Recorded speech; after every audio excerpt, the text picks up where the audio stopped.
Il est 8h36, François Bayrou est avec nous, bonjour. Bonjour. Maire de Pau, président du MoDem. François Bayrou, 3 gros sujets que nous allons développer, les prisons, l'éducation et la réforme constitutionnelle. Je vais commencer avec les prisons. Les blocages se poursuivent. Certains surveillants ont peur. Ils ne sont pas assez nombreux. Ils sont mal payés. Vous avez été un éphémère garde des Sceaux. Que feriez-vous ? Depuis la première minute, ma certitude est qu'il faut remettre à plat en profondeur le sujet des prisons en France. Pas seulement sous l'angle des places de prison. Vous avez entendu au travers des années des plans successifs de construire des places de prison, d'ailleurs jamais complètement accomplis. Et puis, on est devant la situation, vous la connaissez bien aujourd'hui. Oui. Il y a 58 000 places de prison, il y a 70 000 personnes en prison. Avec la question très importante des maisons d'arrêt et la question non moins importante des courtes peines. Et du mélange de catégories différentes de détenus, avec tous les risques de contagion à l'intérieur de ces catégories-là. Vous connaissez bien cette réalité. On entre en prison petit délinquant, on en sort caïd, on entre en prison, on en sort radicalisé. Mais cette réalité, on la connaît. On la connaît et personne n'a fait assez. Je ne veux pas dire n'a rien fait, parce qu'il y a eu des essais, mais vous voyez bien qu'on est là dans le sujet des prisons. Aujourd'hui, il y a une urgence. J'y viens. Oui. On est là mais je veux simplement faire ce constat. On est dans le sujet des prisons, comme dans bien d'autres sujets que aujourd'hui le gouvernement a sur sa table de travail, c'est-à-dire une accumulation d'inaction ou d'incapacité pendant de longues années. C'est pas seulement l'équipe précédente, ça vient de bien plus loin. Alors, qu'est-ce qu'il faut faire, puisque vous posez cette question ? Bien entendu, il faut réfléchir à l'organisation du métier de surveillant. Parce que vous voyez bien que c'est un métier où on commence extrêmement bas dans les conditions de salaire. Dévalorisé. Oui, et puis c'est un métier dont les conditions d'exercice sont difficiles et il faut bâtir toute une carrière à l'intérieur, une carrière beaucoup plus, progressive, où on puisse progresser à l'intérieur du métier de surveillant de prison. Alors, on s'obsède sur les statuts, les lettres, catégorie C, catégorie B, etc. Moi, je pense que l'essentiel, parce que ces statuts-là, c'est au fond trop ancien aussi comme mode de classement. Il faut bâtir une progression de carrière offerte aux surveillants de prison pour valoriser leur métier et pour qu'ils sachent que, au fond, il y a une reconnaissance de leurs conditions de travail. Dans l'urgence, vous feriez quoi ? Vous réuniriez les syndicats, vous leur diriez cela ? Dans l'urgence... Réfléchissons ensemble à votre carrière. Réfléchir, oui, mais je ne suis pas sûr que les grands-messes soient très efficaces en matière de conflits sociaux. Alors. Je sais que toujours on y pousse, et je sais que la garde des Sceaux fait son métier parce qu'elle se trouve devant une situation extrêmement difficile. Elle fait bonne son technicienne, Nicole Belloubet, est-ce que c'est une fine politicienne, c'est pas elle. C'est pas le problème. Ça n'est pas elle. C'est Bercy qui allait. C'est bien Bercy. sûr, c'est Bercy et c'est pas seulement Bercy, c'est l'ensemble du gouvernement. Donc c'est quelqu'un qui se trouve aujourd'hui devant une situation absolument prévisible et qui ne dépend pas d'elle, qui ne dépend pas de la période récente. Donc ça, c'est la première chose. Il y a une réflexion à mener sur non pas une réflexion, mais des décisions à prendre sur la situation des femmes et des hommes qui sont en prison, plus des hommes que des femmes, parce qu'il y a, comme vous savez, beaucoup moins de femmes en prison que d'hommes. Cette situation est celle-ci. Il y a en prison un très grand nombre, une majorité de personnes qui ont des problèmes psychiatriques. Qu'est-ce qu'on fait ? Rien. Il y a en prison ce qu'on appelle de la radicalisation, c'est-à-dire de la contagion quelquefois par la persuasion, quelquefois par la force de conduite, qui sont des conduites d'intégrisme religieux et au fond de prise de contrôle de la personnalité. Oui. On ne peut pas ne pas bâtir des quartiers spécialisés pour ce genre. Vous êtes favorable à des quartiers spécialisés ou à des établissements spécialisés ou des établissements spécialisés. Oui.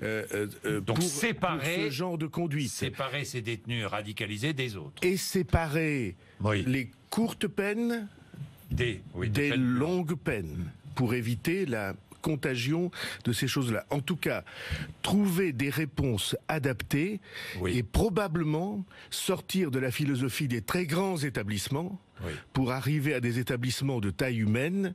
C'est la même chose dans l'éducation d'ailleurs, dans laquelle on puisse avoir un contact, comment dirais-je, direct, personnel, plus respectueux entre les prisonniers et les agents. Ce qui veut dire, vous voyez bien, un très gros effort planifié dans le temps et sans se laisser arrêter par une idée que je trouve pour ma part stupide, qui est qu'il faut 10 ans pour construire une prison. Il faut 10 ans parce qu'on n'a pas mis les moyens sur la table pour construire une prison. Mais au moment où nous sommes... Donc on peut construire beaucoup plus rapidement. Beaucoup plus rapidement. Mais au moment où nous sommes, où comme vous savez, l'argent est à presque 0%, on a là évidemment un devoir d'anticipation.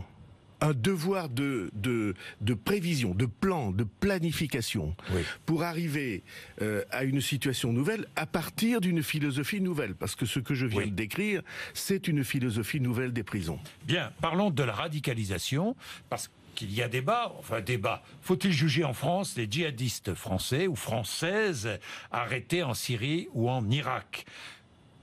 Si on peut les juger en Syrie et en Irak, c'est mieux. Même s'ils risquent la peine de mort? Ceci dépend du gouvernement et des contacts entre gouvernements. Mais un Français ou une Française condamné à mort en Irak, faut-il le laisser ou la laisser être exécuté? Oui, vous voyez bien qu'on touche là à des domaines qui sont des domaines extrêmement brûlants et brutaux. En tout état de cause, qu'il faille un jugement à coup sûr. Mais on peut imaginer que ce jugement ait lieu chez nous, on peut imaginer que ce jugement ait lieu dans les pays d'origine, dans les pays où ils sont arrêtés, où ils se rendent, parce qu'il arrive qu'ils soient dans ces pays et qu'ils se rendent, qu'ils disent je ne peux plus vivre dans ces conditions, je veux les quitter. J'imagine qu'un dialogue d'État à État peut réfléchir à cette question. Oui, c'est-à-dire que si un Français est condamné à mort en Irak, on demande à l'État irakien de ne pas appliquer la en tout cas, la France est contre la peine de mort. Donc, il est légitime qu'elle s'entretienne avec ses interlocuteurs. Auprès du gouvernement irakien, pour éviter l'exécution. Pour éviter... vous voyez bien, il s'agit de lutter contre la barbarie et on ne lutte pas contre la barbarie par la barbarie. En tout cas, c'est notre vision à nous, c'est notre modèle de civilisation à nous. Donc, jugement à coup sûr, avec une idée de protection de la société et en même temps les principes qui sont les nôtres. Réforme constitutionnelle. On va beaucoup en parler dans les semaines, les jours qui viennent et les semaines qui viennent et les mois qui viennent. Que veut le président de la République? Il veut réduire le nombre de députés et sénateurs d'un tiers. Il veut pas plus de 3 mandats consécutifs, qui serait un symbole fort d'ailleurs, pas plus de 3 mandats consécutifs. Il va falloir avoir une majorité pour les grandes fonctions. Pour les grandes fonctions. Il va falloir obtenir une majorité des 3/5 au Parlement. Pas évident à obtenir. Difficile même, non, François Bayrou? Oui, c'est le moins qu'on en puisse dire. Mais je vais reprendre le raisonnement qui est le vôtre. Allez-y. Sur quoi le président de la République, Emmanuel Macron, a-t-il été élu? Il a été élu sur une proposition faite aux citoyens français de renouvellement en profondeur de la vie politique du pays. Et pour ça, il a dit... Il faut prendre un certain nombre de décisions qui sont extrêmement claires. La première de ces décisions, pour que les parlementaires aient plus de poids, pour que la vie parlementaire aux yeux des Français soit valorisée, soit mise en valeur comme elle devrait l'être, alors il faut moins de parlementaires. Deuxièmement, pour que le renouvellement existe, il faut qu'au bout de 3 mandats, 15 ans pour les parlementaires, 18 ans pour les élus des grandes collectivités. On interrompe, on soit obligé de passer la main, quitte à revenir plus tard.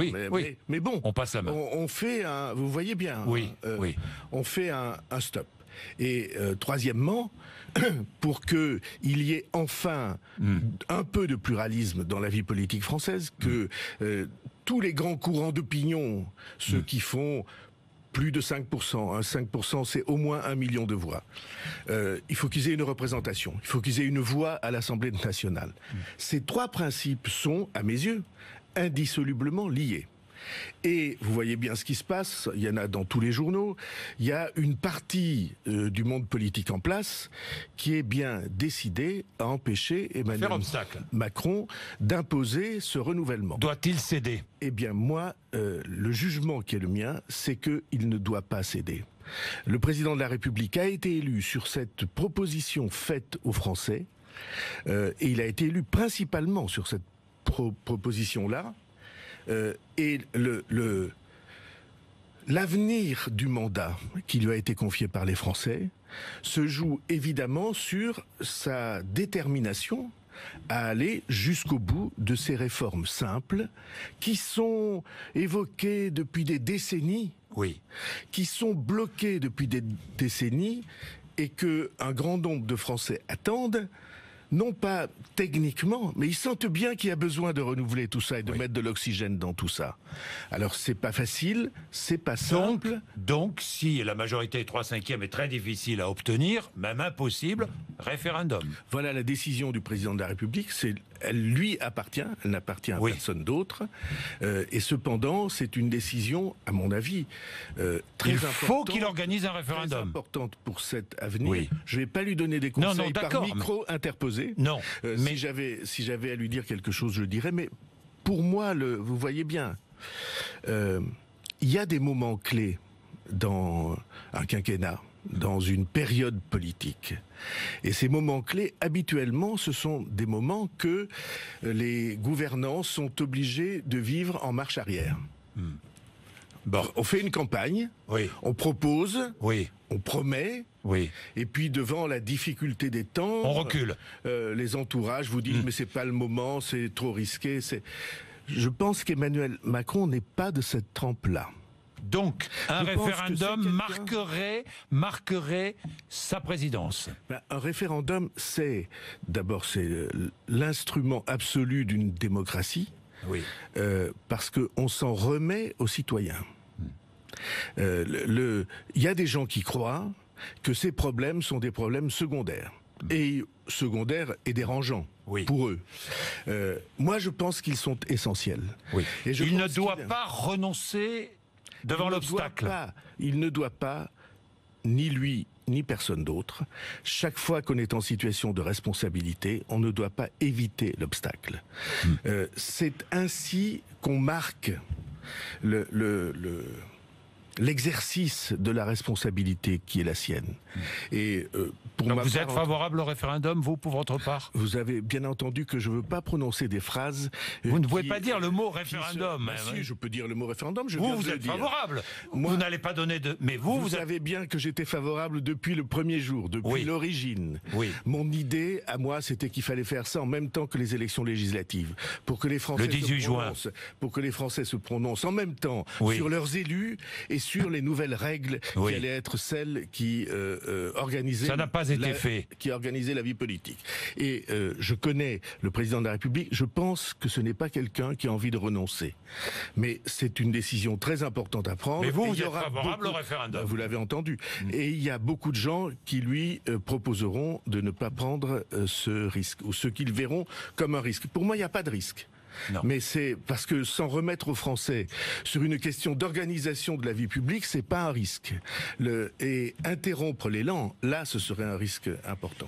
François Bayrou, réforme du baccalauréat. Des propositions vont être faites aujourd'hui au ministre de l'Éducation nationale.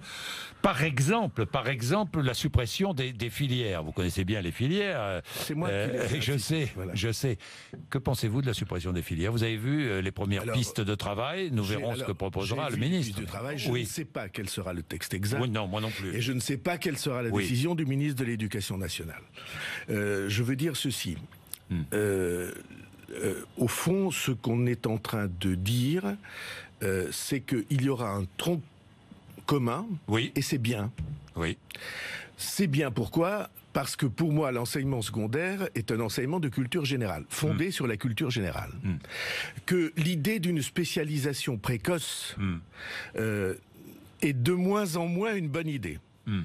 Pourquoi ? Parce que le monde est tellement en renouvellement que ça n'est pas par une spécialisation qu'on l'affronte, c'est avec un solide bagage de culture générale. Donc ça, c'est bien. Après, il y aura des options à l'intérieur. Au fond, on a fait ça depuis longtemps. Il y a une proposition qui vise à instituer un grand oral. Qui représentera à peu près 15% à peu près, des coefficients. C'est pas une mauvaise idée, à condition... Je vais vous dire pourquoi c'est pas une mauvaise idée après, mais à condition qu'on le prépare très tôt. Pourquoi ? Parce que la maîtrise de la langue orale que vous pratiquez, que j'essaie de pratiquer avec toutes les difficultés du monde, cette maîtrise de la langue orale, c'est une des clés de la reconnaissance qu'on obtient dans la société où on vit. Si vous avez la parole, la capacité d'exprimer, alors vous êtes respecté et alors vous pouvez, par exemple, mettre un terme aux situations de violence. Si vous n'avez pas cette capacité-là, alors vous êtes relégué. C'est très injuste, mais c'est comme ça. Ça dépend beaucoup du milieu d'où on vient, du milieu social et culturel d'où on vient. Et c'est pourquoi l'école doit prendre ce relais par une formation à la langue orale très tôt. Et c'est là où je voulais en venir, parce que on ne dote pas les élèves de cet instrument en quelques mois. Donc il faudra une période d'adaptation de la formation, d'adaptation des programmes, d'adaptation de l'école à la langue écrite et à la langue orale. Alors on aura une progression. Mais il y a aussi des élèves qui ont du mal à s'exprimer oralement. Il faut en tenir compte. François Bayrou, je vais terminer avec les européennes, élections européennes. Premier grand rendez-vous électoral, 2019. Une liste MoDem aux européennes ? Non, là, non. Sauf événement. Et sauf événement, non. Mais la logique, c'est que ce grand courant central que nous avons voulu, pro-européen, auquel nous participons, qui voit l'Europe non pas comme un problème, mais comme une solution pour les problèmes du pays, ce qui l'identifie et le différencie. Ce grand courant central, il doit se présenter uni. Ou alors c'est qu'il s'est passé entre-temps des choses qui sont... Unis, ça veut dire... qui sont des alarmes. Derrière Emmanuel Macron, derrière la République En Marche, avec Emmanuel Macron, avec vous, le MoDem, et avec Alain Juppé. Si Alain Juppé le souhaitait, je pense que ce serait une très bonne nouvelle, mais il est à la tête d'une ville très importante et très belle, et donc c'est à lui de prendre cette décision-là. Je suis pas sûr que ce soit son envie. Et donc, comme ce n'est pas la mienne... Vous ne conduirez pas la liste ? Je ne conduirai pas la liste aux élections européennes parce que je pense qu'il est très important de trouver des visages nouveaux pour porter un combat fondateur. C'est un combat fondateur, c'est un combat qui vient de loin. Il faut des visages nouveaux pour le porter. En tout cas, je plaiderai en ce sens-là. Merci François Bayrou d'être venu nous voir ce matin, 8h55, RMC et BFM TV. À la une du journal de 9h, on continue à suivre l'évolution des crues. 23 départements désormais en alerte. On surveille aussi tout particulièrement le niveau de la Seine. Le niveau a dépassé les 5 mètres, bientôt les 6 mètres. Plusieurs mesures de précaution ont été prises à 9h. On se retrouve.